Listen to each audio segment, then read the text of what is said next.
Bom dia a todos e a todas aqui presentes. Sejam muito bem-vindos ao debate de abertura da Sociedade de Debates da UFC do semestre 2022.1. A Sociedade de Debates da UFC, a única octacampeã nacional de debates, se orgulha em ter todos vocês aqui conosco para este que vai ser o primeiro debate presencial depois de mais de 2 anos de pandemia. O meu nome é Isabela Veras, eu sou graduanda em Direito pela UFC, sou vice-presidente, diretora de Oratória e Debates e diretora de escolas da SDD-UFC, e é um prazer inenarrável ter todos vocês aqui conosco neste sábado. Para esse debate de abertura, nós teremos a moção Esta Casa defende a formação da chapa Lula-Alckmin para as eleições de 2022. Ressaltamos que essa é a proposição é um objeto de discussão, então não necessariamente reflete o posicionamento institucional da SDD-UFC e nem o posicionamento pessoal dos debatedores. Nós teremos duplas de defesa e de oposição e todos eles estão aqui para defender um debate de qualidade, um debate honestamente bem feito. Então, desde já, nós agradecemos mais uma vez a presença de todos e vamos conhecer os debatedores deste sábado. Pelo primeiro governo, nós temos João Lucas, graduado em Direito pela Universidade Federal do Ceará, ex-presidente, membro emérito da SDD-UFC, foi 2 vezes finalista nacional de debates do 5º Campeonato Brasileiro em 2018 e do 5º Open Minas em 2019, consagrando-se como o 2º melhor debatedor deste último torneio. E também, pelo primeiro governo, nós temos Pedro Jorge, graduado em Direito pela Universidade Federal do Ceará, ex-diretor financeiro e membro emérito da SDD-UFC, foi 3 vezes finalista nacional de debates, sendo eles pelo 5º Open Minas e 6º Campeonato Brasileiro de Debates em 2018 e pelo 1º Open Brasil em 2021. Além disso, foi campeão do 2º Campeonato Nordestino de Debates. Pela primeira oposição, nós temos Arthur Cabral, membro emérito da SDD-UFC, foi campeão do 1º Campeonato Brasileiro de Debates em 2014 e também finalista do 2º e do 3º Campeonatos Brasileiros de Debates.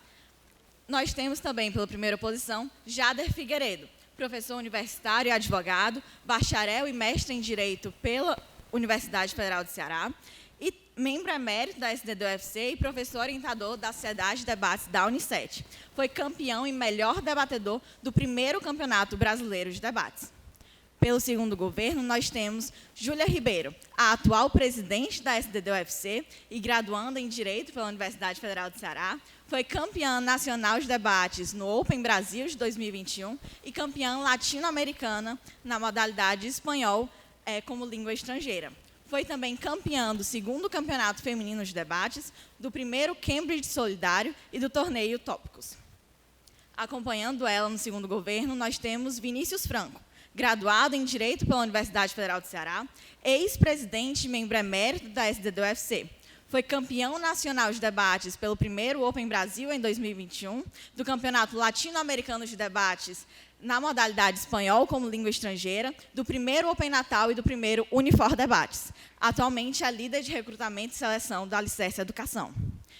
Finalizando o debate, nós temos pela segunda oposição Pedro Ângelo, graduado em Direito, graduado em Ciências Sociais pela Universidade Federal do Ceará, membro emérito da SDD-UFC, foi campeão do 5º Campeonato Brasileiro de Debates e do 4º Open Minas, ambos em 2018, além de finalista do 4º CBD em 2017.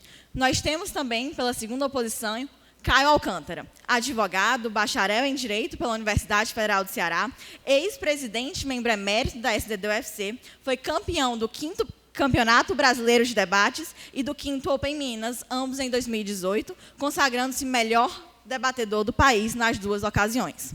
Uma vez formado o nosso corpo de debatedores, passaremos agora à composição da mesa. Para presidir o corpo de juízes, convido à mesa ninguém mais, ninguém menos que o fundador da Sociedade de Debates da UFC, o ilustre Célio Belém.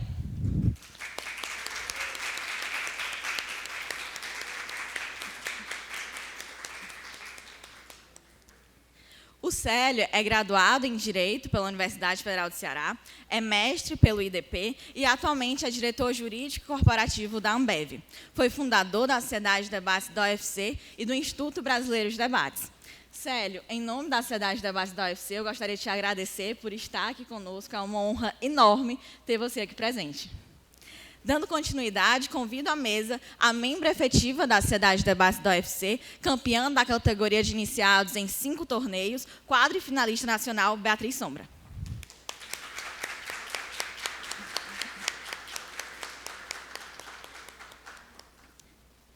Para finalizar, convido para integrar a mesa Lara Muniz, membro emérita da Sociedade de Debates da UFC, ex-diretora de marketing da SDD. Como debatedora, foi finalista dos torneios Maria Curupaiti e Armorial, além de ter ganhado 2 vezes o prêmio de melhor juíza no GV Debate e no Unifor Debate.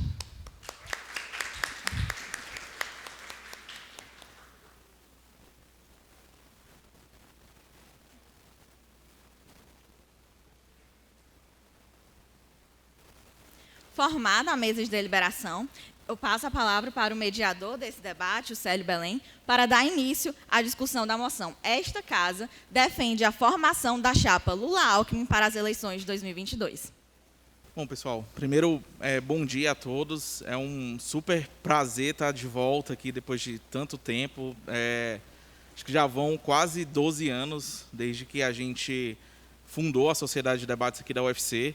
E até hoje não botaram nenhum busto para a gente ali fora, né? Então, vamos torcer aí que alguma coisa aconteça daqui dos próximos 12 anos. Mas, assim, eu acho que é muito legal a gente ver como esse projeto evoluiu.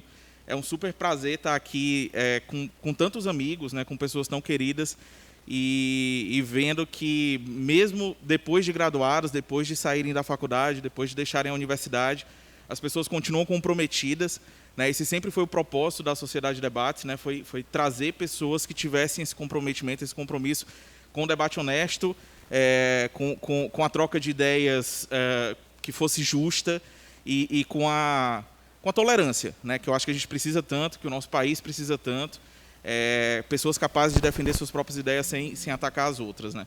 Então, estou super feliz de estar aqui hoje. Espero que a gente tenha aqui mais um debate de alto nível, como a gente sempre teve.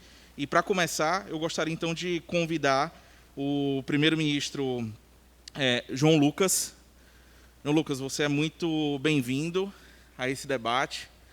E você terá o tempo de 7 minutos. Pode começar quando desejar. Pessoal, mais uma vez, muito bom dia a todos. Sejam bem-vindos à nossa casa. É um prazer receber vocês aqui. E eu, João Lucas, como primeiro-ministro, tenho a função de delimitar os termos desse debate, fazer com que todas as bancadas elas tenham uma conversão e consigam debater a moção sobre uma mesma perspectiva. Afinal, o debate é um confronto de ideias. E, para que elas se confrontem, elas precisam estar dentro do mesmo espectro.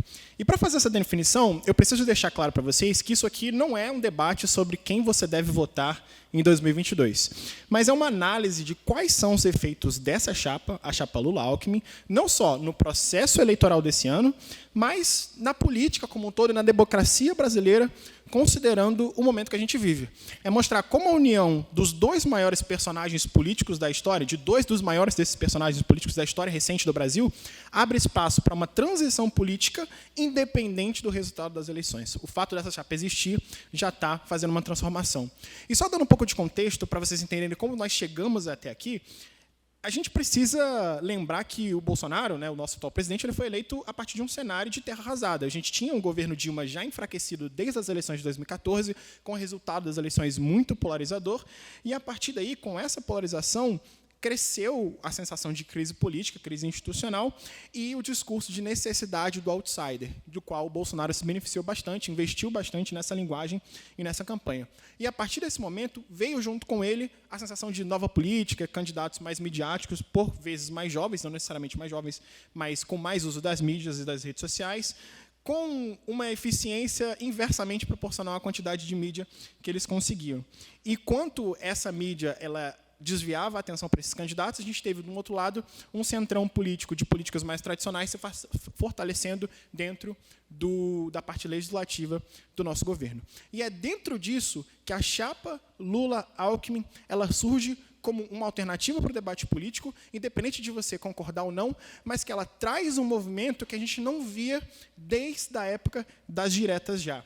E é esse o meu primeiro argumento para mostrar para vocês como essa chapa ela é essencial para os momentos que a gente vive, para o debate que a gente está tendo. Ela é basicamente o suco de democracia que o Brasil está precisando no nosso pleito. Como eu falei, é algo que não se via desde a direta já.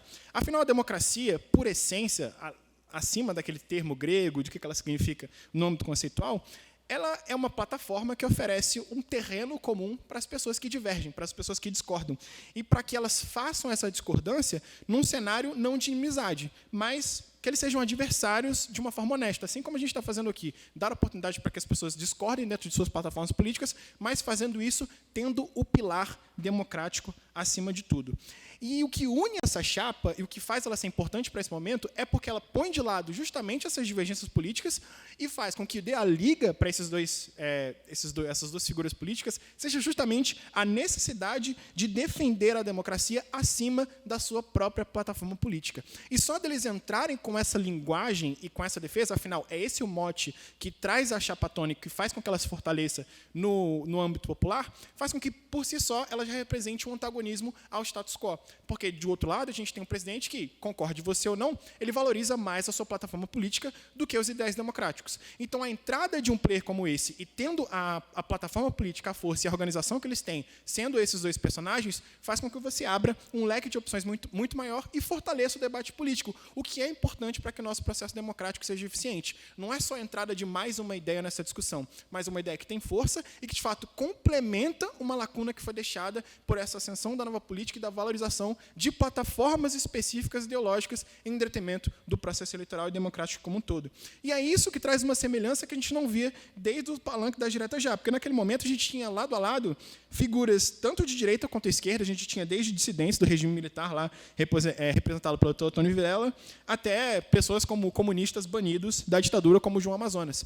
E essa união foi o que, dentro daquele momento em que a gente, mais uma vez, tinha plataformas políticas sendo valorizadas acima dos ideais democráticos, fez com que se criasse um debate para que a sociedade brasileira passasse por uma transformação e nós chegássemos na democracia moderna atual, que é o que a gente vive depois da redemocratização. Então, a gente vê dentro dessa chapa um movimento bem fortalecido nesse sentido, e só por ela fazer isso, a gente já ganha, porque quando a democracia é colocada acima da ideologia, nós já vencemos, independente do resultado.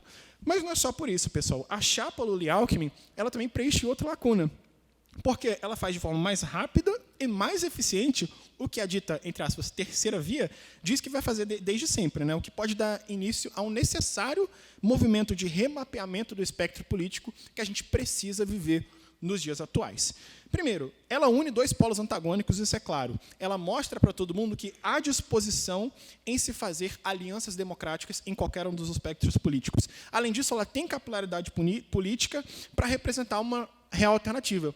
E por capilaridade política, entenda-se, ela dispõe de partidos bem estruturados, o que é essencial no pleito eleitoral, ela tem know-how político por conta das figuras que Alckmin e Lula são, e ela também tem ferramentas do próprio processo, como cotas televisivas, verbas e a própria estrutura partidária da qual eles usufruem. Isso é bom para a democracia, independente do resultado. Como eu falei, não é uma decisão de voto. A gente defende essa chapa independente do resultado final. Porque ela traz uma adição de um player relevante a par dessa terceira via, como a gente já vê em várias eleições, com Marina, Ciro, etc., que estão mais preocupados em construir uma plataforma política em torno das suas próprias figuras do que, de fato, negociar essa terceira via e unir plataformas políticas que representem uma transformação real. Isso manda um recado para essas pessoas e faz com que a ineficiência da atual terceira via ela seja escancarada para as pessoas. Mostra que, de fato, existe espaço para você fazer essa aliança e que esses candidatos, enquanto eles brigavam para ver quem ia ficar com os 10% das intenções de voto dessa vez, na verdade, eles poderiam ter feito, de fato, uma coalizão que traria mais frutos e mais resultados, mesmo que não fosse eleita, mas complementaria o debate público e traria até mais visibilidade para esses candidatos de uma maneira mais eficiente. E isso traz o Brasil mais perto para a estabilidade democrática que a gente tanto tanto precisa, porque é um caminho para chapas dialogais. Ela abre margem para que mais pessoas tentem usufruir desse formato e consigam fazer com que o processo seja mais eficiente. E abrindo mais espaço para essas alianças, eles também redesenham o processo político no Brasil. Porque, em vez como eu falei, ter essas terceiras vias isoladas, você vai incentivar cada vez mais reuniões, relativizar, de certa forma, a plataforma política de cada um e, por consequência, com mais uniões, mais redesenhos e aproveitando o momento político que permite que os partidos eles se unam em iniciativas mais amplas, você tem esse redesenho do processo político para que as plataformas elas sejam melhor desenhadas de acordo com a necessidade do momento. É por isso que nós defendemos que essa chapa já fez muito, independente do resultado das eleições. Obrigado.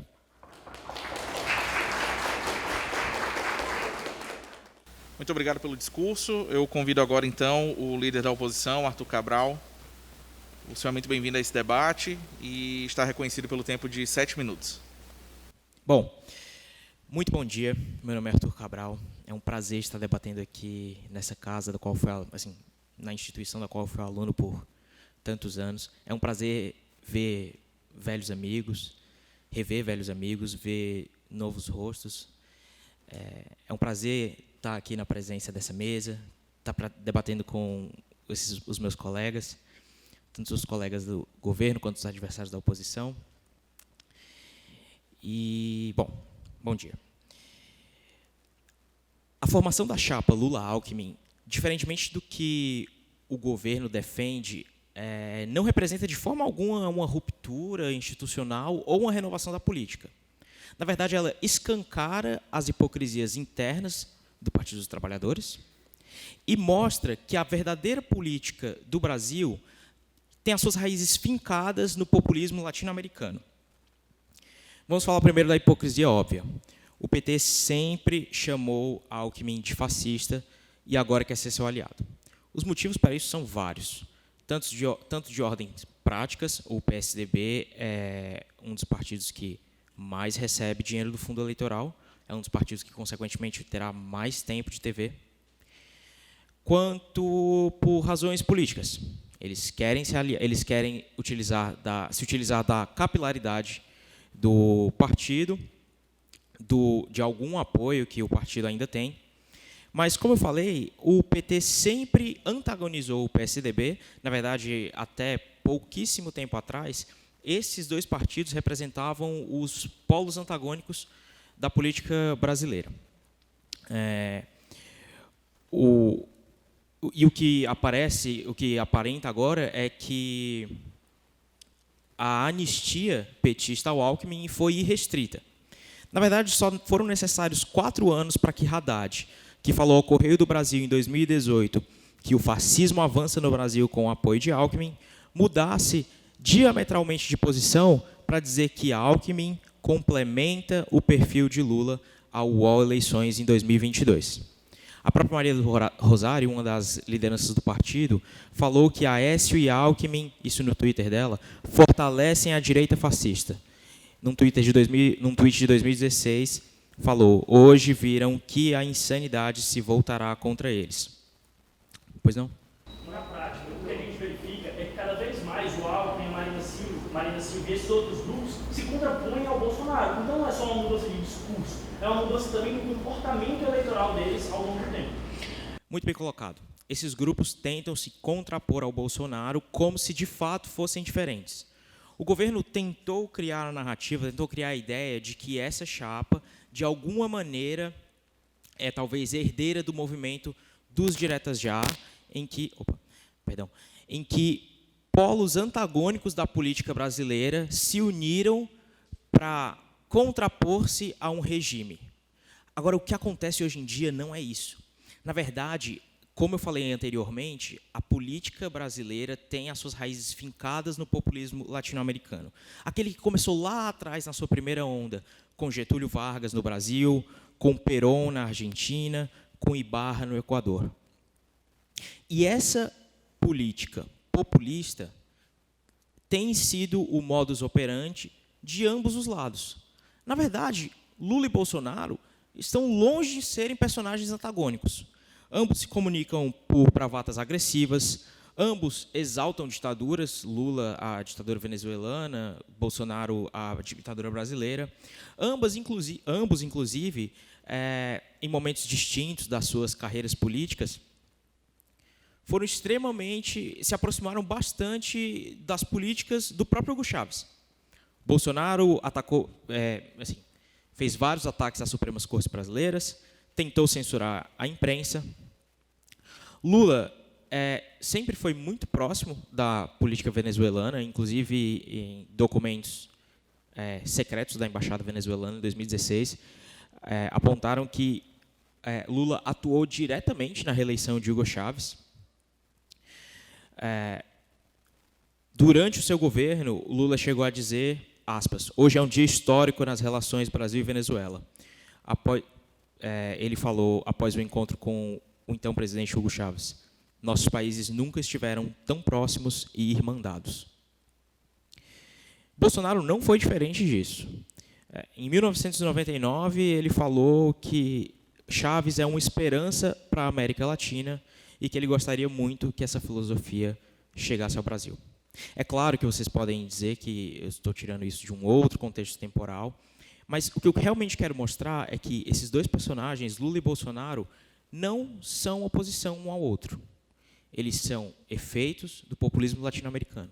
Eles são representam essencialmente a mesma forma de fazer política, só que com sinais opostos, digamos. Inclusive, a gente pode até jogar um jogo que mostra como é uma farsa tratar o Lula como uma alternativa ao Bolsonaro. Adivinha só, tentem dizer, não precisam me responder, obviamente, mas quem vocês acham que disse isso? A polícia só bate em quem tem que bater. Esse foi o Lula em 2010. Barbaridade é, por exemplo, privatizar a Vale do Rio Doce, como a FHC fez.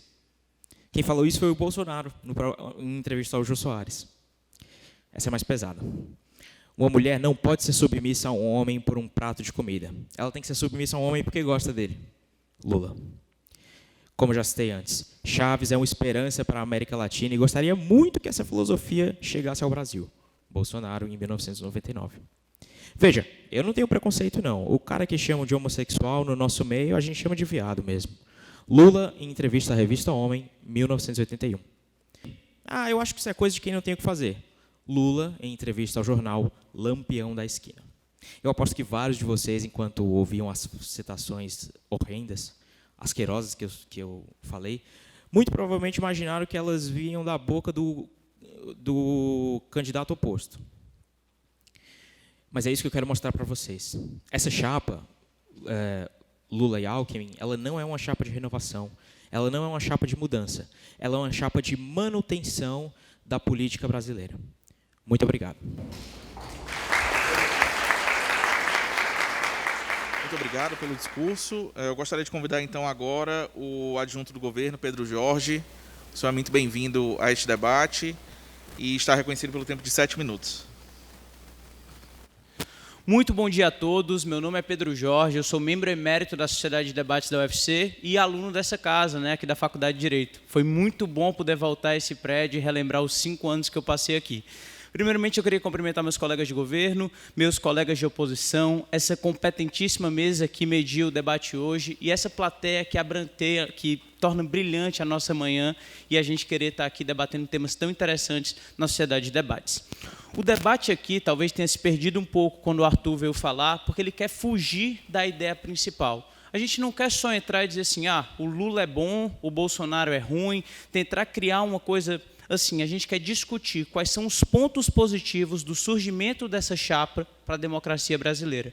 E como é que a gente faz isso? Pessoal, o primeiro ponto que a gente tem que tratar é em relação à possibilidade da terceira via, que eu tenho certeza que eles ainda vão trazer nesse debate. Mas será que, de fato, é viável existir uma terceira via na eleição do Brasil? Pessoal, eu vou mostrar para vocês que isso é impossível. A gente pode partir do pressuposto que o Brasil precisa se recuperar de uma década muito difícil. De 2010 para cá, o nosso PIB praticamente não cresceu, a pobreza aumentou e a nossa população passa por muitas dificuldades. Tudo isso é real.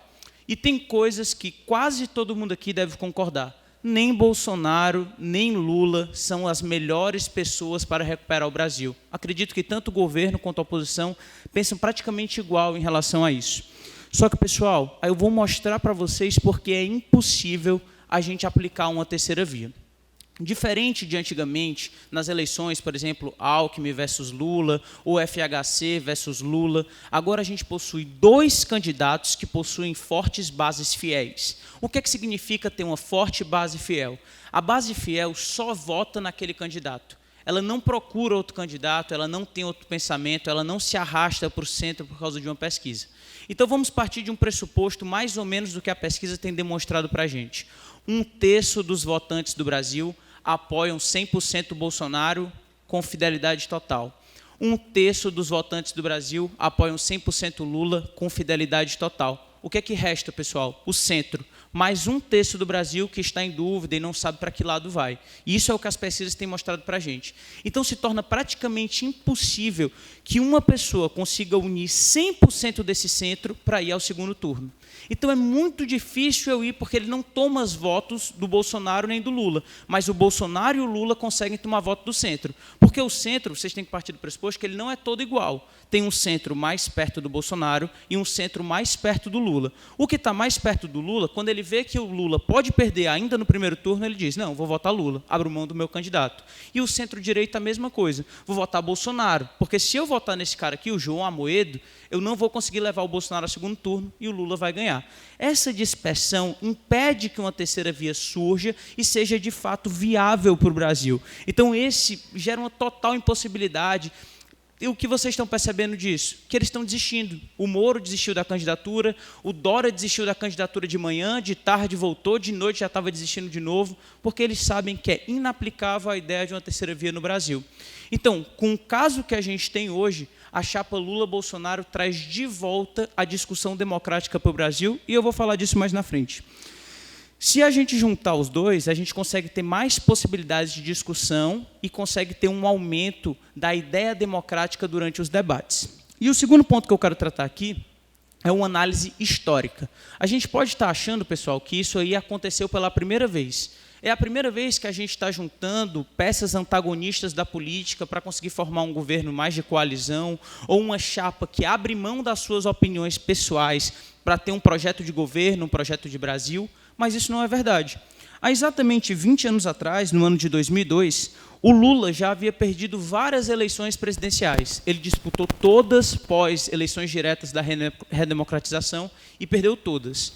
Em 2002, o Brasil estava passando por muitos problemas, crise energética, crise econômica, e ele abriu mão de parte das ideias políticas dele para aplicar um novo projeto de Brasil. Então, a chapa do Lula de 2002, para quem não lembra, tinha como vice José Alencar, que era um rico industrial do setor têxtil, com muita capacidade financeira e que estava mais alinhado à direita.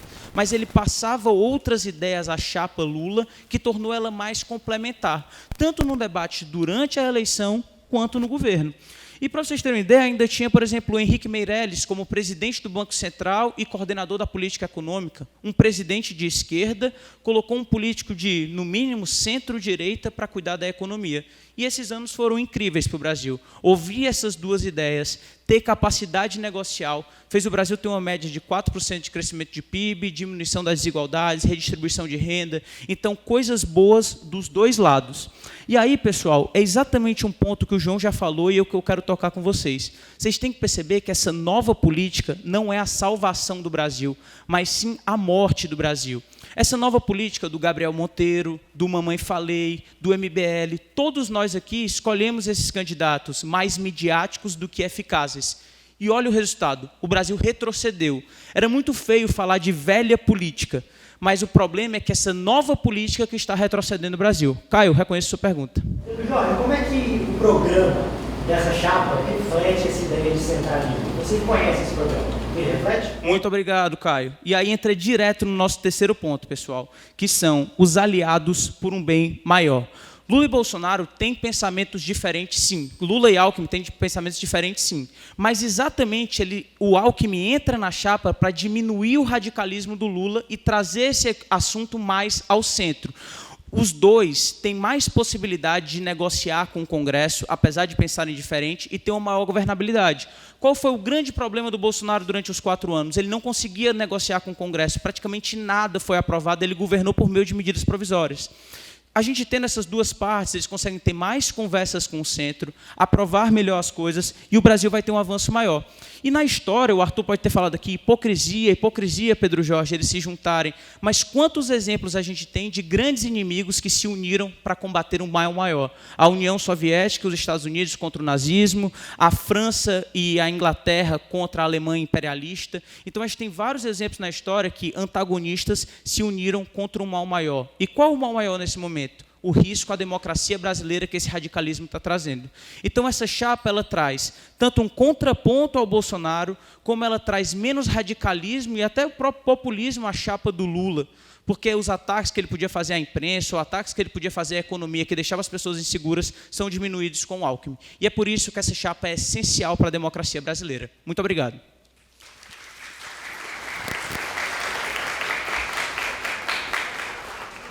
Muito obrigado, Pedro Jorge. Gostaria, então, de chamar o adjunto da oposição, Jader Figueiredo.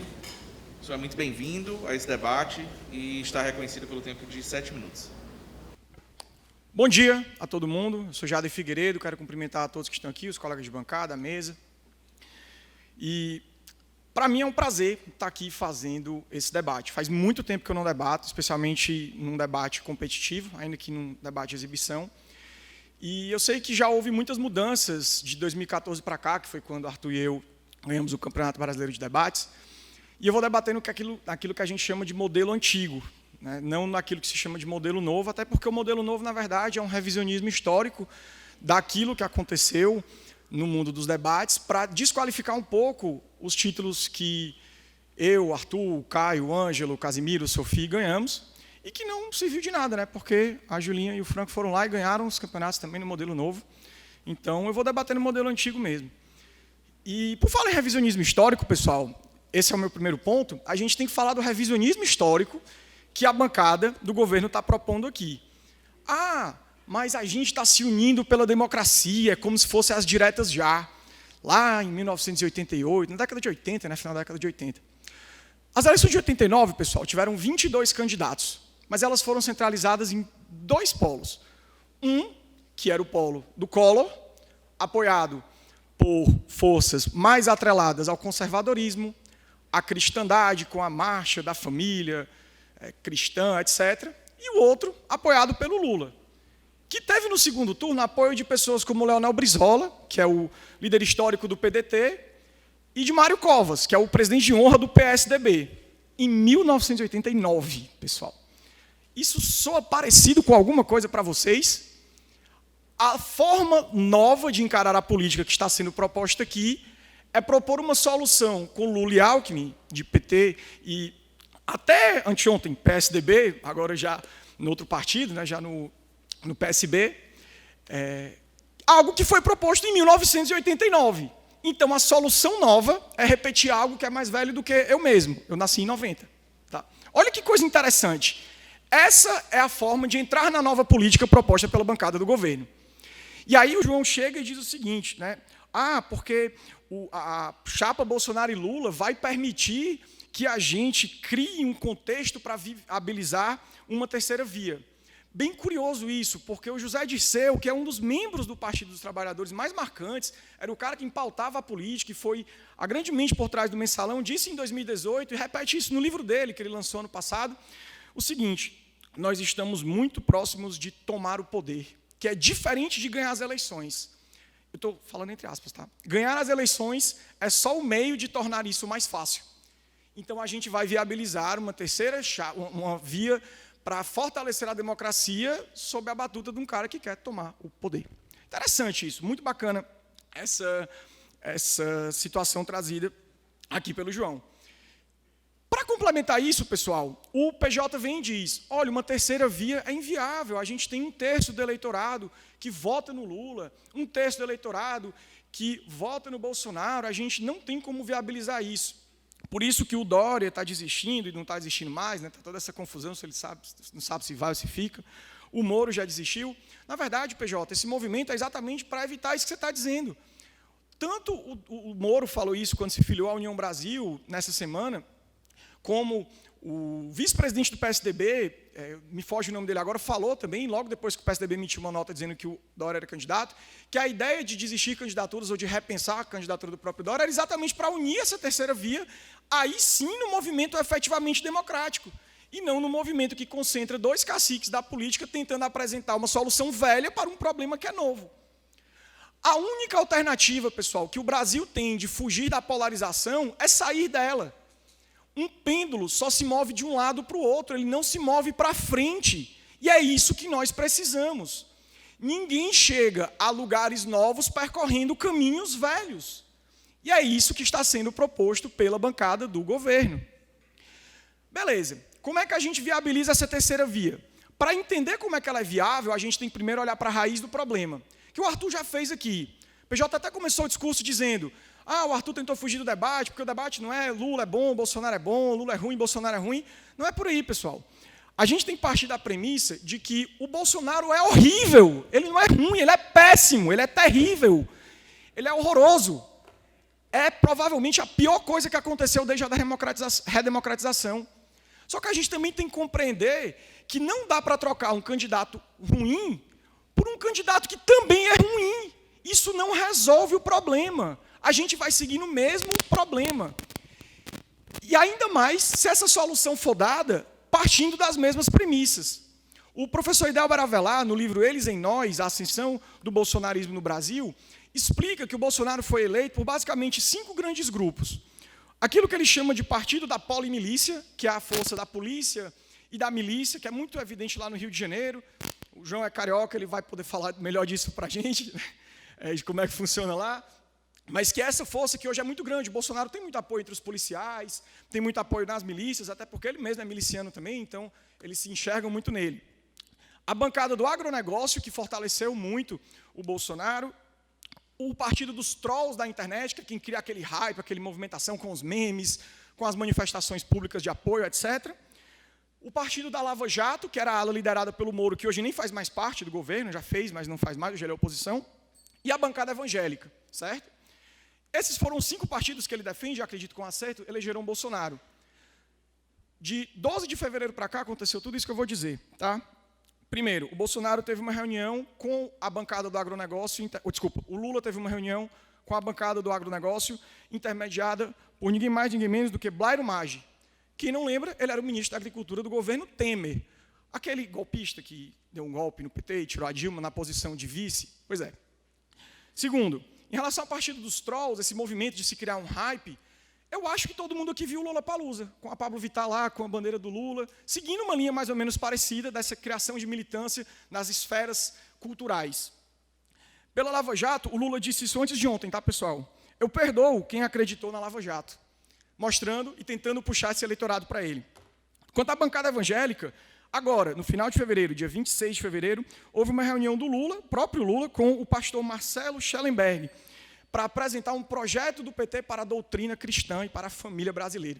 Olha que coisa interessante, né? E, por último, em relação ainda à bancada da bala, o Lula falou agora, eu não anotei a data, mas foi numa entrevista recente, agora em fevereiro, de que não iria rever o benefício dado aos policiais. Pessoal, vou repetir, não se chega a lugares novos com caminhos antigos. O Bolsonaro e o Lula são 2 lados da mesma moeda. Lugar de fascista é no inferno e de bandido é na cadeia. O que a gente não pode fazer é botar um ou outro na presidência do Brasil. Obrigado.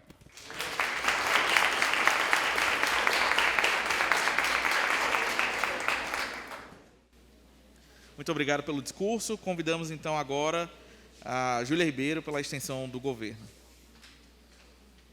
A senhora é muito bem-vinda a esse debate e está reconhecida pelo tempo de 7 minutos. Primeiramente, muito bom dia. É um prazer estar aqui debatendo ao lado dessas pessoas que eu admiro tanto, debatedores que me inspiram, me inspiraram e vão continuar me inspirando por muito tempo.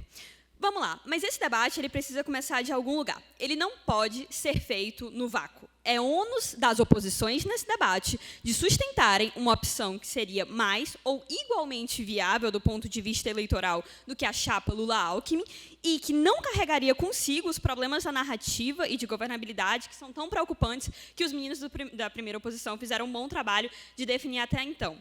Se fala sobre terceira via, mas se aponta pouco sobre as opções e quais seriam as qualidades, por exemplo, dentro do Dória, dentro do Moro, dentro do Ciro Gomes. O Jader fala sobre uma associação do Lula com o agronegócio. A vice do Ciro Gomes, em 2018, foi a Cátia Abreu, que é a líder da bancada do agronegócio no Congresso. Então, eu me pergunto, em certa medida, se parte dessa confiança que existe sobre esse polo desconhecido da terceira via é só porque eles ainda não estiveram no lugar de poder em que, por exemplo, Lula e Bolsonaro já estiveram anteriormente.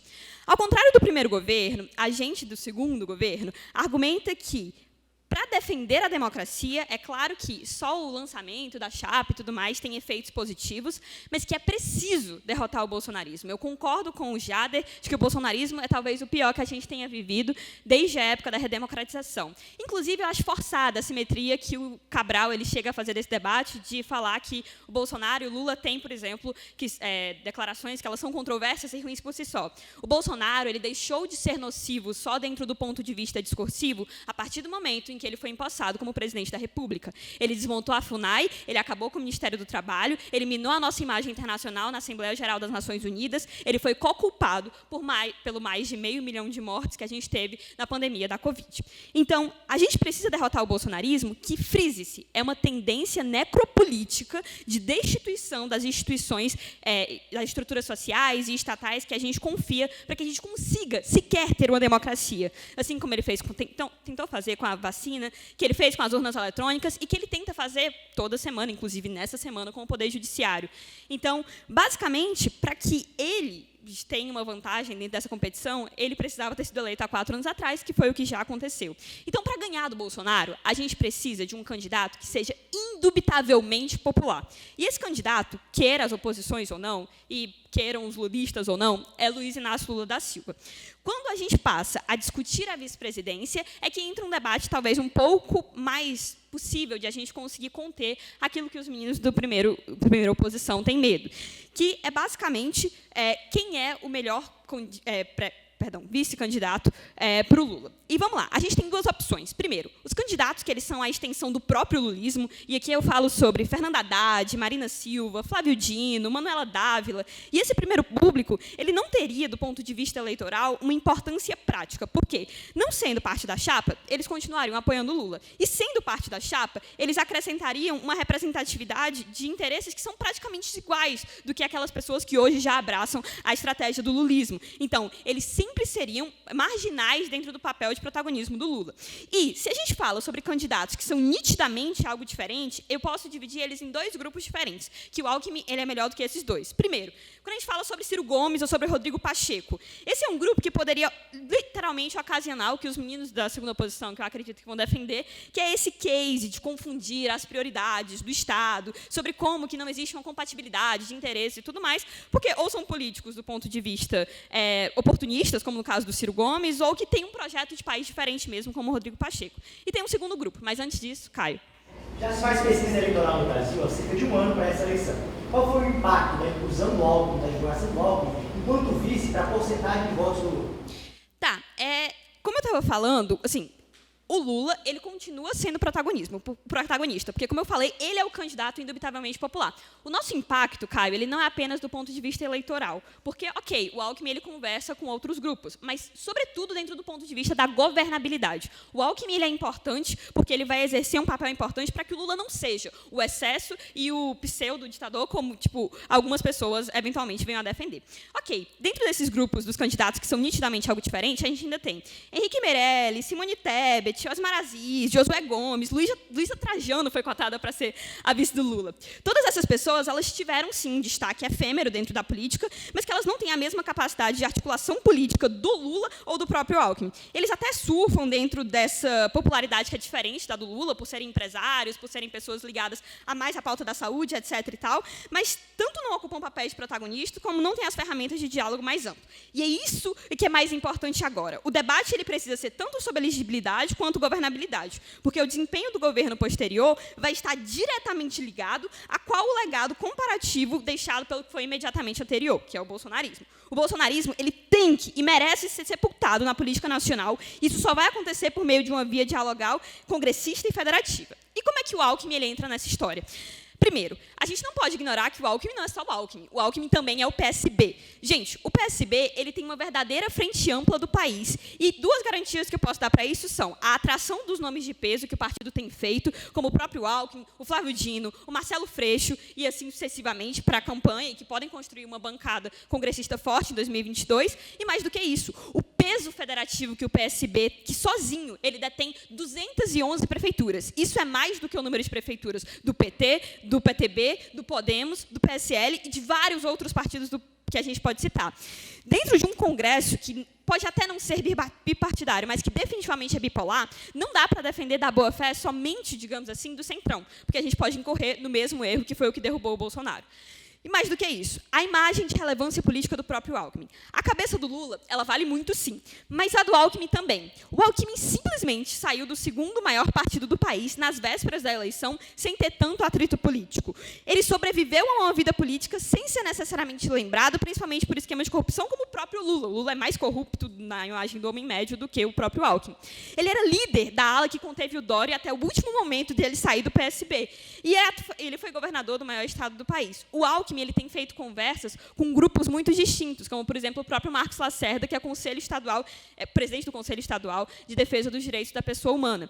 Se o Lula ele não é perfeito politicamente, por conta dos seus devaneios personalistas e até de macrocefalista tal, que eu concordo com as oposições que isso existe, é melhor que a gente viva em um mundo no qual o contrabalanço prévio está nos posicionamentos dentro do próprio Palácio do Jaburu. O Alckmin é a pessoa capaz de traduzir o discurso lulista para as alas empresariais da nossa sociedade e de colocar os freios que são necessários em um político que já tem uma validação social extrema, que é o próprio Lula. Em um mundo sem isso, o PT ele volta a cometer o erro que criou o Bolsonaro, de se isolar politicamente e de acreditar que sozinho ele é capaz de salvar um país.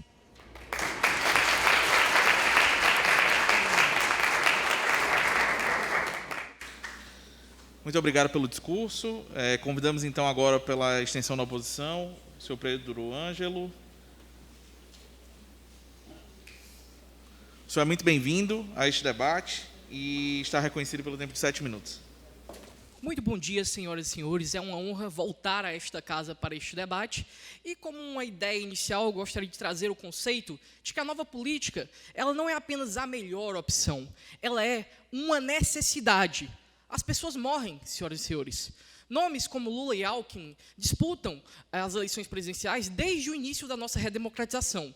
Lula tem 76 anos, Alckmin tem 69 anos.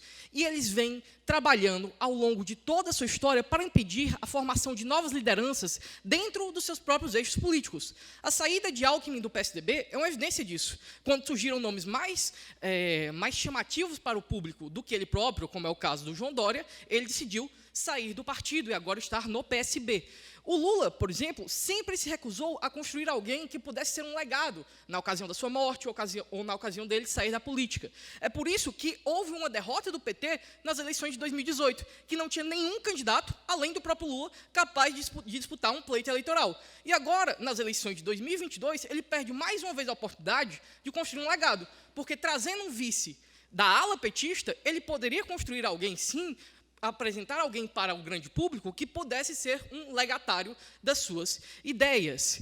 Foi dito aqui que não houve uma mobilização como a mobilização Lula e Alckmin desde as diretas já.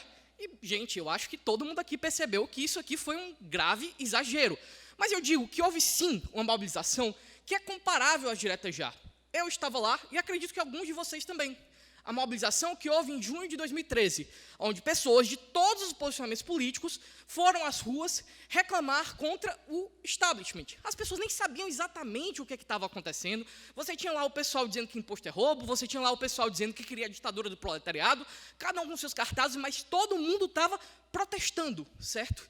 E esse establishment, ele é representado, tá? Esse establishment, ele é representado pela figura dessa velha política. E a velha política, a contraposição entre velha política e nova política, não é apenas uma contraposição midiática. Foi falado aqui, tem esses candidatos que usam a internet e eles são a nova política. Veja bem, o que é que as pessoas querem? Por que a internet é esse símbolo tão grande da nova política? Porque as pessoas querem um diálogo constante. Elas querem conhecer os candidatos não apenas na época das eleições. Elas não querem essa governabilidade que acontece por baixo dos panos. E a internet, ela é sim fundamental para isso.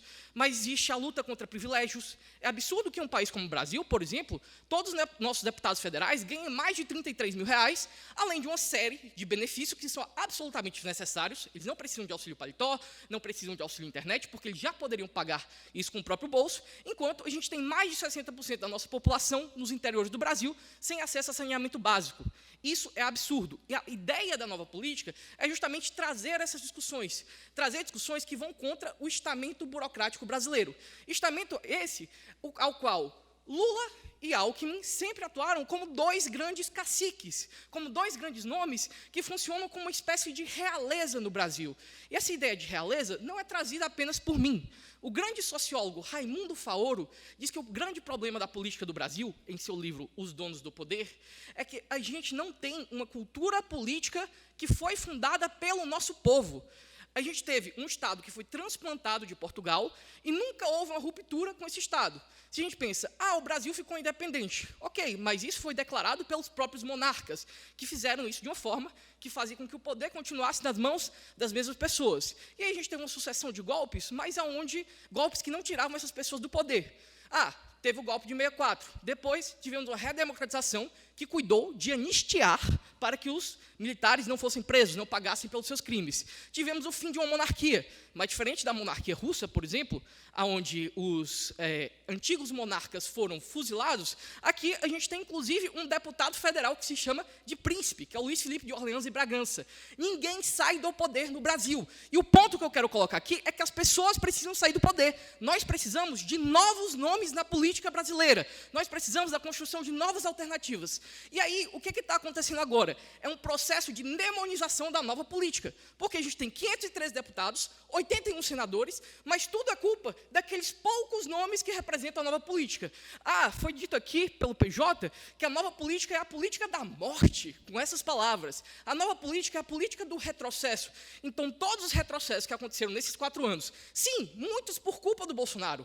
Bolsonaro é uma pessoa absolutamente culpada disso, mas todos esses retrocessos foram só por causa dele, e todas as outras pessoas que constituem a velha política, que sempre estiveram na política brasileira, elas estão isentas de responsabilidade. Será que a gente também não deve considerar o fator pandemia, que, de fato, prejudica os avanços na política brasileira? Então, quando a gente propõe aqui a ideia de uma velha política, a gente está observando a moção que diz: esta casa defende a formação da chapa Lula-Alckmin para as eleições de 2022, o que eu digo é que a moção ela não nos obriga a defender a vitória eleitoral em 2022. Nós não queremos necessariamente uma vitória eleitoral, mesmo que nós almejemos ela, certo? Nós queremos uma vitória do povo. E se nós tivermos um segundo turno com a chapa Lula-Alckmin e, do outro lado, Bolsonaro, nós já perdemos enquanto povo. Então, comecemos a lutar por 2026, comecemos a lutar por 2030, mas comecemos a lutar por construção de alternativas de longo prazo. E aqui a alternativa não é necessariamente essa terceira via que está posta. Não precisa ser o Moro, não precisa ser o Dória, mas precisa ser gente nova. Pode ser gente nova dentro do próprio eixo petista, pode ser gente nova dentro do próprio eixo do Alckmin, mas que seja essa política transparente, que seja essa política que traz novas ideias para o nosso povo. E, por fim, eu gostaria de comentar um dos argumentos da Júlia, que ela disse que trazer o Alckmin seria muito bom para a governabilidade da política brasileira, caso Lula e Alckmin ganhassem. Veja bem, 12 dias atrás, Lula declarou, em entrevista ao UOL, tentando acalmar os ânimos, dizendo: o Alckmin nunca foi meu inimigo, ele disse no presente, ele é meu adversário. Será que faz sentido para o PT colocar um adversário como vice-presidente, um adversário como uma pessoa que vai ocupar a cadeira de presidente quando o Lula estiver doente, que vai ocupar a cadeira de presidente quando o Lula estiver fora do país? Vocês não lembram do Michel Temer, não? Será que não seria ideal ter, sim, uma chapa, em qualquer espectro político que seja, alinhada, ao invés de uma chapa onde o próprio vice-presidente da República vai estar trabalhando contra o presidente da República? Será que o povo brasileiro não merece propostas concretas, ao invés de simplesmente, mais uma vez, um marketing eleitoral? Porque, sim, a ideia da chapa Lula e Alckmin tem um propósito meramente certo? De passar uma imagem de moderado para o Lula, que é uma imagem que ele não merece e que ele não tem. Muito obrigado.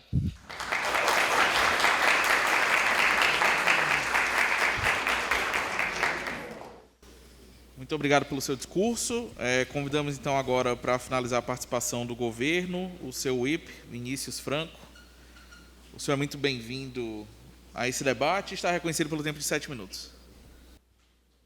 Muito bom dia a todos, o meu nome é Vinícius Franco, eu sou egresso dessa Universidade Federal do Ceará, recém-formado em Direito, e é um prazer enorme estar discursando aqui perante vocês, diante de tantas lendas do movimento de debates competitivo, seja no modelo antigo, seja no modelo novo, Jader, Cabral, João Lucas, todos eles são nomes inesquecíveis no nosso movimento. Mas ao longo desse debate eu vim aqui para mostrar que em qualquer modelo eles perdem. Isso porque o que acontece ao longo dos discursos de todas as oposições é o que a gente chama, lá nos módulos que eles próprios nos ensinaram, de uma falsa simetria.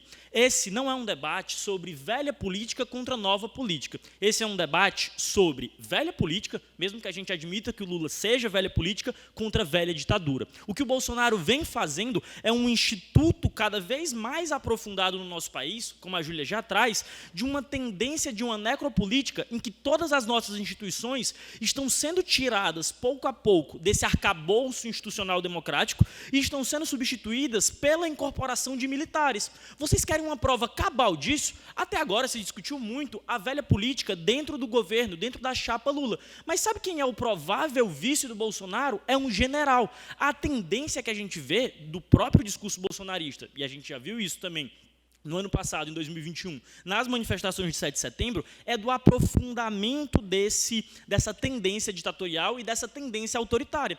E o ponto aqui é que as oposições elas até pincelam essa ideia de que o Lula ele poderia ser também tão autoritário quanto. E aí o Cabral faz aquele jogo de tentar trazer para 2022 frases de 1989, de 1991, e um claro anacronismo histórico. Hoje o Lula ele é quase um popstar nas comunidades LGBT, de defesa dos direitos das mulheres, enquanto que o Bolsonaro ataca diretamente essas minorias. E aí o ponto é que a importância do Alckmin nessa chapa é exatamente porque ele permite que os extremos do Lula, coisas como, por exemplo, a Venezuela, coisas como, por exemplo, a censura da imprensa, sejam minimamente sopesadas, sejam paradas. Mas mais do que isso, a primeira oposição, especialmente no discurso do Jader, eles trazem muito a ideia de que a terceira via seria a nova política. Terceira via essa do Dória com o PSDB, que em 2018 se elegeu às custas do bolsonarismo. Terceira via essa da União Brasil, o grande PMDB, que se elegeu como vice-presidente ao longo de vários anos com o PT e que é a máxima do fisiologismo no nosso país. Mas aí a gente vai e traz o ponto de informação do Caio, para a gente bagunçar um pouquinho aqui o debate e ver como as oposições, embora travestidas de discursos diferentes, elas acabam ocorrendo no mesmo erro. O Caio ele faz um ponto de informação para a Júlia, onde ele diz qual foi o impacto eleitoral do Alckmin. Primeiro, não tem como ter tido impacto eleitoral, porque sequer foi anunciada a pré-candidatura, mas mais do que isso, mesmo que não ocorra esse impacto eleitoral nas pesquisas logo no curto prazo, o mais importante é a gente entender essa importância de governabilidade prática. Mas aí vocês podem pensar, peraí, Vinícius, o Ângelo acabou de trazer como o Brasil precisa de uma nova política. Só que essa nova política não foi apresentada em nenhuma alternativa. Pensar que, por exemplo, um candidato como Boulos, Flávio Dino, ou até mesmo Fernando Haddad, seria a representação de uma nova política é um ledo engano. Porque se eles não têm o mesmo poder negocial, o mesmo capital político que o Alckmin tem para exercer esse posto de vice-presidente, o mais provável é que eles fossem vices que estivessem colocados ali de lado. Mas mais do que isso, o Ângelo também traz para a gente a ideia de que talvez o Lula possa sofrer um golpe ou de que talvez a gente tenha adversários. E aí eu vou trazer um dado novo, e até dando uma explicação para vocês, pessoal. Nesse discurso de whip, a gente não pode trazer argumentos novos, mas a gente pode trazer dados novos. Para isso, eu vou puxar algo que já foi pincelado pelo meu colega Pedro Jorge, quando ele fala do vice do Lula lá em 2002 e 2006, o José de Alencar. Gente, adivinha de que partido ele era? PL, o atual partido do Bolsonaro. O grande ponto disso é que a gente percebe que o Lula ele é uma figura com uma capacidade política tão desproporcional em relação a Dilma, que mesmo estando com alguém que era mais próximo até desse núcleo que hoje é bolsonarista, mesmo assim ele conseguiu ter governabilidade por ter essa perspectiva dialogal. E aí é onde entra o grande diferencial do discurso da Júlia, porque só ela consegue mostrar que a gente tem basicamente outras duas opções, que é o que a oposição defende. Ou a gente vai ter um Lula que, no segundo turno, ele pode perder as eleições, caso ele não tenha a estrutura de uma máquina partidária que não seja só a do PT, mas que seja forte também, como a do PSB, só que o ponto é que todas as outras opções de terceira via, até aqui pinceladas e apresentadas durante o debate, ou não tem qualquer compatibilidade para estar junto do Lula, ou simplesmente são opções que seriam anuladas, colocadas de lado e que não teriam qualquer força prática. Jader? Franco, de 2014 para cá, o PT tem um trabalho forte de destruir a reputação da Marina Silva, da Tabata Amaral, do próprio Marcelo Freixo. A falta de opções não decorre de uma política deliberada do partido de excluir opções viáveis para se mostrar como corrupção? Eu concordo perfeitamente com você, Jader, e eu acho que esse é exatamente o erro lá da segunda oposição. Porque o Ângelo trouxe para a gente aqui vários problemas da nossa política. O grande problema é ele não ter demonstrado como que a chapa Lula e Alckmin, especificamente não sendo formada, esses problemas sumiriam. Não é como se esse debate fosse a democracia brasileira na melhor condição dela, que é o que as oposições parecem defender, versus a nossa chapa. Esse debate ele tem que ser prático. Qual outra opção, que não Lula e Alckmin, seriam melhores para conseguir, não só, 1, derrotar o bolsonarismo, e 2, efetivamente governar o nosso país da melhor forma possível? E até para ter aqui um engajamento direto com os meninos da segunda oposição, a gente tem que trazer, e aí é um ponto de informação que o Caio fez para o nosso querido Pedro Jorge, e ele ali se embananou um pouquinho, não respondeu com profundidade, que foi aquela questão da prática propriamente dita desses planos de partido. Qual é, na prática, a compatibilidade? E basta a gente ver que os planos do governo de saúde, lá em São Paulo, apresentados pelo Alckmin em 2018, com o plano petista, eram super similares. Mas, mais do que isso, o governo Alckmin, em várias secretarias, tinha petistas que estavam exercendo o poder. Então, a gente vê que existe, sim, uma compatibilidade prática, mas, mais do que isso, existe um interesse do Alckmin em se aproximar dessa janela, em se aproximar desse grupo ideológico, quando, por exemplo, ele não só se reúne com defensores dos direitos humanos, mas ele vem se reunindo nos cafezinhos em São Paulo, isso até virou meme nas redes sociais, com representantes do movimento dos trabalhadores sem terra, com representantes do movimento LGBT. Então, quando a gente considera tudo isso, a gente vê que só existe uma saída em 2022. É Lula de novo, com a força do povo e do Alckmin.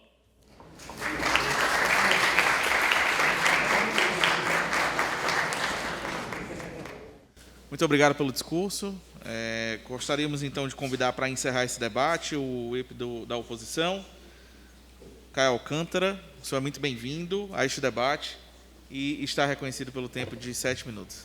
Muito bom dia, meu nome é Caio. Eu estou muito feliz em voltar a essa casa, na qual eu passei 5 anos. Refletindo sobre o tempo que eu passei nessa casa, nesses 5 anos, eu diria que eu fiz a Sociedade de Debates e participei de um projeto de extensão chamado Direito. Então, sempre aqui foi a minha casa, são os meus amigos, e eu estou muito feliz de poder voltar para cá. E voltar para cá num debate incrível sobre algo impactante para a nossa sociedade, na qual Vinícius Franco fala que a oposição apresenta uma falsa simetria entre Lula e Bolsonaro. Na verdade, o que ele faz, enquanto argumento falacioso, é apresentar uma falsa dicotomia. Ou você escolhe Lula e Alckmin enquanto chapa, ou Bolsonaro é eleito. E nisso a gente vai percorrer 3 grandes núcleos que regem esse debate. A importância, a suposta importância dessa chapa para a eleição, a suposta importância dessa chapa para o governo, futuro governo Lula-Alckmin, e o impacto que essa chapa possui a longo prazo na nossa democracia. Quando eu perguntei qual foi o impacto do Alckmin nas pesquisas eleitorais, a Júlia mudou de assunto e resolveu falar da governabilidade, que é um outro tópico. Isso porque a resposta que ela deveria dar é nenhum. Alckmin era praticamente irrelevante eleitoralmente na política. Em 2018, ele não atingiu nem mesmo 5% dos votos. E de lá para cá, considerando essa aliança com o PT, que é basicamente uma traição a tudo que ele pregou nos últimos 20 anos, é de se admitir que ele perdeu ainda mais eleitores. E detalhe, Lula, nas pesquisas eleitorais, não precisa de mais votos. Ele já está com uma vantagem comparada ao Bolsonaro extremamente relevante. O que, na verdade, a gente visualiza dentro dessa proposta seria uma caminhada ao centro, uma teoria de unificar o país e apresentar uma democracia mais unida contra a ditadura. Mas a maior prova de que isso não é verdade são as palavras que saem do próprio Lula, que, enquanto campanha, argumenta e discursa de forma ainda mais radical do que nos seus tempos de sindicalista. Ele fala em regular a mídia, fala em não privatizar, fala também em acabar com a reforma trabalhista e o teto de gastos. Isso claramente não é uma intenção de quem quer construir uma unidade nacional, é de alguém que quer ser eleito com a sua ideologia. E não tem problema nisso. Você não pode aceitar essa realidade e depois querer argumentar de união nacional contra o autoritarismo. A verdade é que Alckmin só está nessa chapa e só é pensado nessa chapa em relação não à eleição, mas à governabilidade. E isso não é bom, isso não é bom, muito pelo contrário, isso é extremamente ruim. É uma repetição do que o PT tentou fazer com o Temer, é uma repetição dos mesmos erros já cometidos. Enquanto vice, a gente tem dois cenários. Um em que o relacionamento de Lula e Alckmin prospera e dá certo, e a gente tem, novamente, um vice fisiológico de político tradicional que vai negociar com o Centrão, com emendas e cargos, tudo que hoje o próprio PT, apesar de ter feito o mesmo, critica o Bolsonaro de fazer. E no pior cenário, em que eles não se dão bem e eles se contrapõem, a gente tem uma repetição do cenário do impeachment ou do golpe. Então, se não vai funcionar para a eleição e não vai funcionar para o governo, será que essa é uma boa chapa e a gente deve defendê-la porque ela transmite uma ideia de unidade, uma ideia de, como disse o João, de suco de democracia? Não, isso não é suco de democracia. Essa chapa é um veneno de demagogia. Ela ataca o fundamento principal da democracia, que é a confiança nas palavras que saem da boca de um político. Você não vota no Lula, no Bolsonaro, no Alckmin, do Ciro, por causa dos lindos olhos deles. Não, você vota pelas propostas que ele fala e pela confiança de que, se ele for eleito, ele vai fazer jus ao que ele prometeu. Mas a gente tem aqui nessa chapa uma pessoa que acusava o outro de ser corrupto, de ser um criminoso. Nas palavras de Alckmin, Lula queria, em 2018, voltar à cena do crime. Isso não é uma divergência ideológica, é uma divergência moral, de caráter. E Lula falava que Alckmin era um fascista, que odiava pobre, que roubava merenda da boca da criança. E a gente ouviu os dois falarem isso um do outro por 20 anos. Não foi falar que o outro não era o melhor político, não era uma divergência saudável, era uma divergência moral e ideológica. E agora eles estão olhando para você e falando, olha, esqueça isso que eu falei. O Alckmin, na verdade, é um grande político. Ou, nas palavras do Alckmin, quando ele se filiou ao PSB, o Lula é um líder nacional. A gente nunca esteve em guerra contra a Letásia. A gente sempre esteve em guerra contra a Eurásia. Esse tipo de ideia vai, na verdade, mostrar para a população que essa eleição, ou a próxima eleição, ou a eleição seguinte, é basicamente um circo. Porque a gente vai ouvir as propostas, a gente vai ouvir os debates, e, no final das contas, a pessoa que vai ser eleita vai fazer o que ela quer. E se amanhã, por algum motivo, o Alckmin e o Lula brigarem, o Lula vai falar para você, olha, o Alckmin, ele é um golpista, ele me deu um golpe, vá protestar contra o Alckmin. E as pessoas que não refletem sobre a democracia vão, algumas poucas talvez, sair como um gado sendo guiado pelo político para criticar o lado A ou o lado B. Isso, na verdade, em última instância, faz uma descrença na democracia. É esse tipo de descolamento da realidade que essa chapa exige que você tenha, que faz com que Bolsonaros, não ele especificamente, mas qualquer outra pessoa antissistema, e em última instância, talvez até antidemocrática, tenha sucesso nas eleições. O Bolsonaro ele não surgiu do nada, ele estava no super pop. E do nada ele chegou à presidência porque as pessoas estavam cansadas de tudo isso que estava aí. E agora, em 4 anos, a gente chega num cenário eleitoral de que o Lula tem quase 60% dos votos válidos no segundo turno. E não fiquem confortáveis nessa situação, se você, por exemplo, apoia muito e quer que o Lula seja presidente, achando que em 2026 a coisa não pode se inverter. E as pessoas lembrarem de tudo isso que está aí, esquecerem do que está aqui agora com o Bolsonaro e perceberem, nossa, era melhor há 4 anos, vou voltar com esse político ou com outro político que seja antissistema. E o que a segunda oposição traz, um principal argumento para a gente contrariar a existência dessa chapa, é como ela, enquanto vela política, sufoca o surgimento de novas lideranças. A ideia da falsa dicotomia do segundo governo é de que você não tem como escolher. Ou você defende essa chapa, ou você vota no Bolsonaro. E eles perguntam, quem é que vai aparecer? Quem é que vai assumir essa posição? E eu pergunto para vocês, existe algum lugar melhor para projetar um novo nome para a política? Um nome diferente, um nome jovem, talvez uma minoria que o PT considere que deve estar sendo bem representado no governo, que não precisa ser necessariamente petista, pode ser uma aliança com outro partido de esquerda. Existe uma posição melhor para projetar esse nome do que a vice-presidência da República durante 4 anos? E a gente vai ocupar e perder essa oportunidade, mais uma oportunidade de projetar um novo nome, colocando Alckmin, que, nas palavras do Lula, roubava merenda de criança. A gente vai ter o PT falando que o Bolsonaro é corrupto, o Bolsonaro é ditador, o Bolsonaro é fascista. Mas o Alckmin, que também recebia todos esses adjetivos, agora é um amigo. E, do outro lado, já estou até cansado de falar isso, é a mesma história. Então a gente vai sempre ouvir as mesmas coisas e a gente vai acreditar até quando? Vai chegar o dia que o lado democrático, seja ele o PT ou não, vai falar, olha o corrupto, olha o fascista, e dessa vez ninguém vai acreditar. Muito obrigado.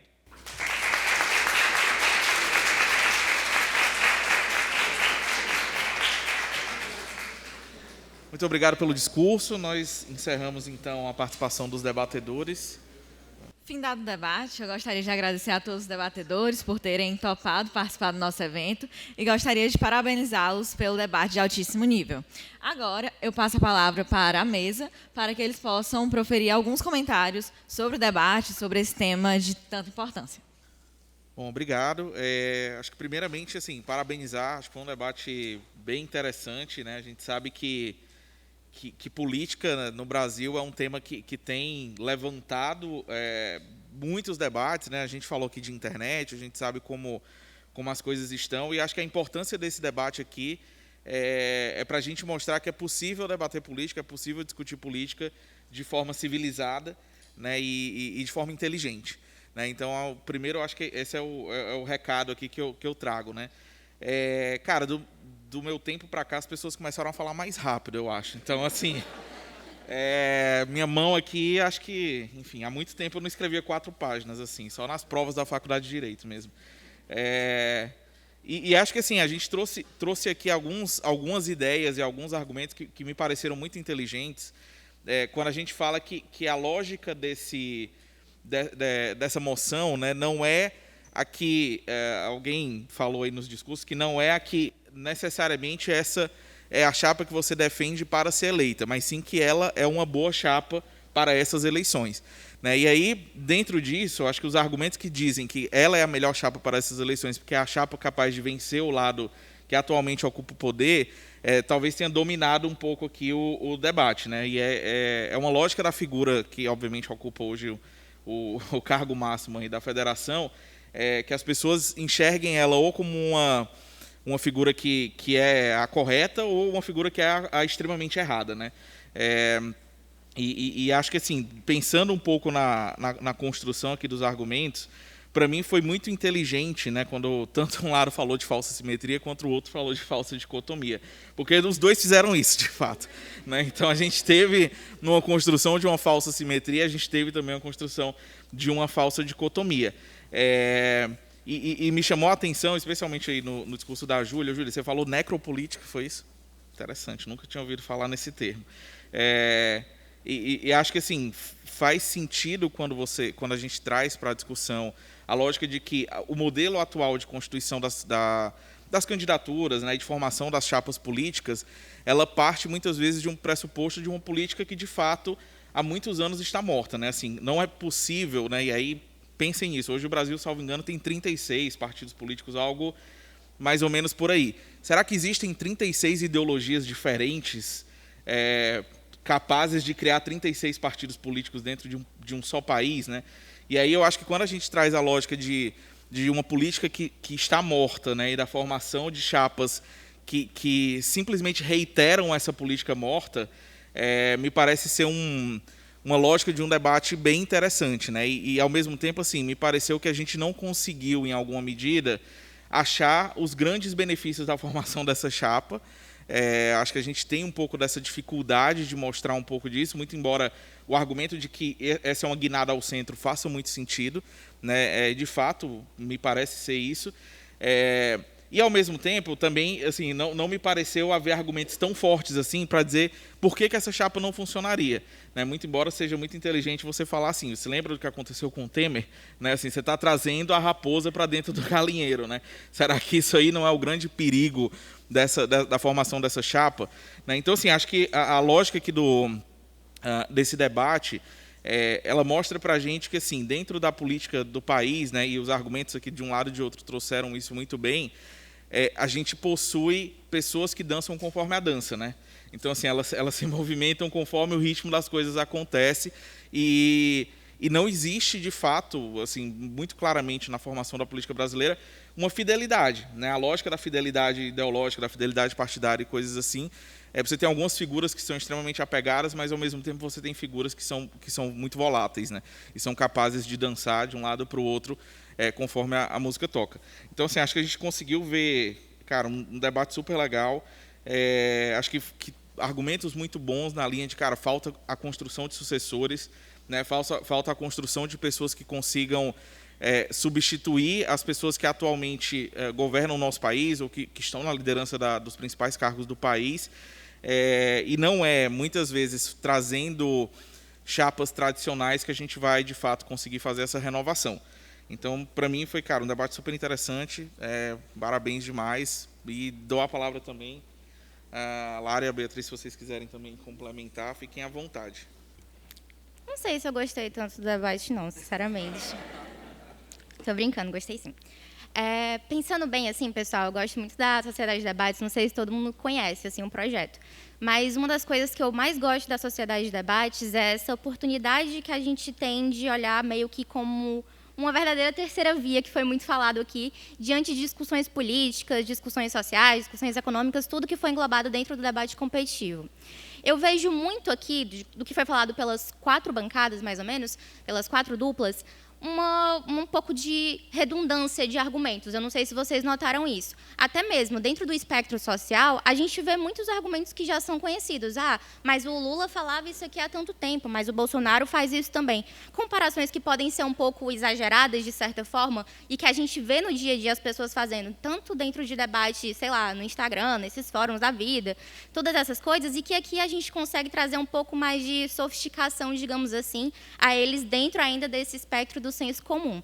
Mas isso não é culpa da Sociedade de Debates, isso não é culpa nem mesmo da própria sociedade, digamos assim. O que a gente vê é que nesse espectro que a gente vive hoje, de política brasileira, de política, de populismo latino-americano, como foi trazido pelo Arthur aqui, é esse magnetismo que é gerado na política como um todo, né? A velha teoria da ferradura, que muita gente deve conhecer, que é exatamente existir lados que são ditos como extremos, de extrema esquerda, de extrema direita, mas que eles são atraídos um pelo outro de certa forma. Então, é muito plausível quando o Arthur chega e fala algumas frases soltas do Lula que poderiam ser do Bolsonaro, porque isso é um reflexo da nossa política. Esses extremos, muitas vezes, são semelhantes de diversas formas diferentes. Eu até convido para vocês, eu fazia muito isso na Bienal, por exemplo, de ler assim, frases soltas de algum livro e tentar adivinhar se era um livro de anarcocapitalismo ou se era um livro de comunismo, porque eles falam a mesma coisa, muitas vezes. Então, o que a gente vê aqui é que, apesar de existirem uma certa circularidade de argumentos, digamos assim, na verdade, esses argumentos são só um reflexo do que a gente vive dentro desse nosso espectro político. O que eu vejo a gente fazendo de diferente aqui, eu não sei se vocês concordam comigo, mas eu percebo que, enfim, eu sou meio clubista, né, com a Sociedade de Debates, é que a gente consegue exatamente sair um pouco desse magnetismo, dessa teoria que vem como um todo, e olhar de uma forma diferente. É a gente falar assim, pensar um pouco mais sobre legado, porque quando a gente fala de teoria da ferradura, a gente fala desses extremos que se atraem e acabam virando um ou outro, a gente também tem a oportunidade de olhar um pouco para o futuro, e é isso que a gente busca fazer aqui dentro da Sociedade de Debates. Seja olhando de uma forma que seja distinta, não necessariamente com clubismo para um lado para um outro, e tentando sofisticar argumentos que parecem ser ruins e transformar eles em argumentos que realmente devem ser considerados. Então, é isso que a gente faz todos os dias aqui. Às vezes bom, às vezes ruim, mas sempre tentando olhar como essa terceira via, de fato, que é o que a gente fez aqui hoje. E vale lembrar, como o Jader falou, né, que um pêndulo só vai de um lado para o outro, né? Cara, é brilhante essa sua colocação, né? Um cavalo morto é um animal sem vida, né? É isso. Não, esse foi um debate, com certeza, cheio de frases que ficaram marcantes aqui. Eu não vou até adentrar muito, para não ser tanto redundante quanto os demais. Me apresentando um pouco, eu sou a Beatriz Sombra, eu sou membro efetiva da Sociedade de Debates. Eu acho que eu sou o lado um pouco mais jovem aqui da mesa. Não estou chamando vocês de velho, mas eu estou falando só uma visão um pouco diferente e que, inclusive, foi até falado sobre modelos de debate, revisionismos, narrativas diferentes. E eu não falei isso à toa, falei com o intuito até de deixando uma crítica aqui, que eu acho que poderia ter sido um pouco trazido dentro desse debate, uma nova visão sobre como é feita a política atualmente, sabe? Porque a gente discutiu aqui sobre o legado, a gente discutiu aqui sobre as perspectivas de uma contextualização histórica, mas uma coisa é fato, e eu estou tirando isso da extensão do Pedro Ângelo, quando ele falou que hoje em dia nós temos outras visões sobre política. O eleitor, ele se pergunta, cara, quem é o Alckmin? Hoje em dia, eu tenho novas estratégias da esquerda, tipo, jovens, tirem seus títulos em massa. E, ok, como essas pessoas pensam? Como é feita essa nova forma de política? Para os debatedores, eu acho que isso poderia ter sido um pouco mais explorado, sabe, nessa discussão. A gente tem novas perspectivas. Mas uma linha geral aqui em torno dessa conversa quanto ao debate, essa é a arte do debate que eu me lembro quando eu estava há 2 anos atrás, sentada aí, depois de um dia de chuva, eu cheguei um pouco atrasada, estava com o guarda-chuva pingando, coloquei ele aqui do lado, ouvi um debate sobre a greve da PM e eu pude ver um pouco daquela arte quando diversos pontos de uma discussão tão coloquial que eu via no jornal foram explorados. E esse é o principal que a gente faz aqui debatendo. Quando a gente pega e vê uma moção assim sobre um assunto tão polarizado, que eu tenho minhas perspectivas pessoais, com quem eu discuto, essa pessoa também tem perspectivas, e eu tenho a oportunidade de explorar novos vieses, aspectos como governabilidade, elegibilidade, que exploram essas discussões, é aí que a gente enriquece, é aí que a gente consegue construir um arcabouço que é incomparável. E essa parte mais excepcional, que eu já puxo de convite para que vocês estejam participando dos eventos da Sociedade de Debates, inclusive do processo seletivo que a gente está fazendo hoje em dia. Então, pessoal, o mais legal nessa discussão é realmente quando a gente consegue sair da nossa bolha, e uma bolha não só das nossas crenças, de ser confrontado, mas uma bolha de novas perspectivas dentro daquela discussão.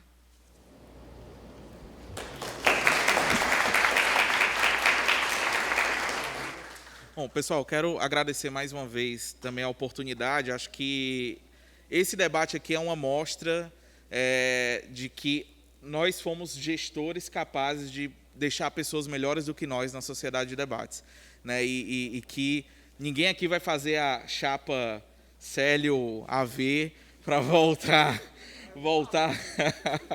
ao poder. Eu acho que a gente consegue mostrar que nós deixamos pessoas. Eu acho que esse é o melhor resultado de uma boa gestão em qualquer esfera, é quando você é capaz de deixar pessoas melhores do que você, fazendo aquilo que você fazia. E eu acho que a Sociedade de Debates mostra que hoje nós temos pessoas que são muito melhores do que nós fomos quando a gente estava aqui, e que são capazes de entregar um projeto incrível, de qualidade, para todos os seus membros e também para a sociedade, que eu acho que esse é um projeto muito maior do que a Faculdade de Direito, é um projeto muito maior do que ele mesmo, é algo que tem um objetivo de trazer para as pessoas uma perspectiva diferente sobre falar aquilo que elas gostam, sobre entender mais de outros assuntos, e especialmente sobre serem pessoas mais tolerantes, né? Então, acho que isso me enche de orgulho, é um prazer muito grande estar aqui com vocês e saber que esse projeto vai durar aí, com certeza, mais 12 anos.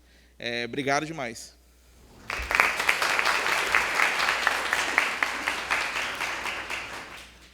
Agora, para finalizar nosso evento, eu tenho um convite muito especial para fazer para todos aqueles alunos da UFC. Nós, da Sociedade de Debates da UFC, nós estamos com o nosso processo de seleção aberto.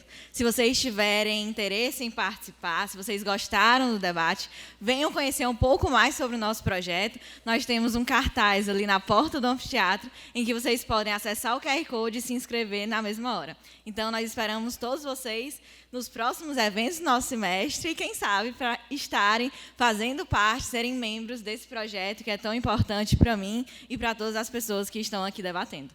Muito obrigada. Gente, bom dia para todo mundo. Eu queria muito agradecer a todos os debatedores e mesa que estão aqui. Caso vocês não tenham chegado a tempo no começo ou não tenham visto nas redes sociais, esse é literalmente um debate de gigantes. Eu tenho muito orgulho de estar ao lado dessas pessoas que estão aqui. Todos são vice-campeões ou campeões nacionais, todos são pessoas que não são lendas apenas dentro da Sociedade de Debates, mas dentro do movimento brasileiro de debates, que foi fundado pelos nossos fundadores também, já que nós somos as primeiras, o Célio, o AV e o Roncalli, que são pessoas que a gente admira e tem muito apreço. E não só essas pessoas, eu queria agradecer porque aqui nós temos várias pessoas de várias gerações diferentes da STD. A gente tem aqui a Damares, que também foi vice-campeã do Open Minas. A gente tem aqui o Daniel, acho que o Daniel está por aqui, perdi ele.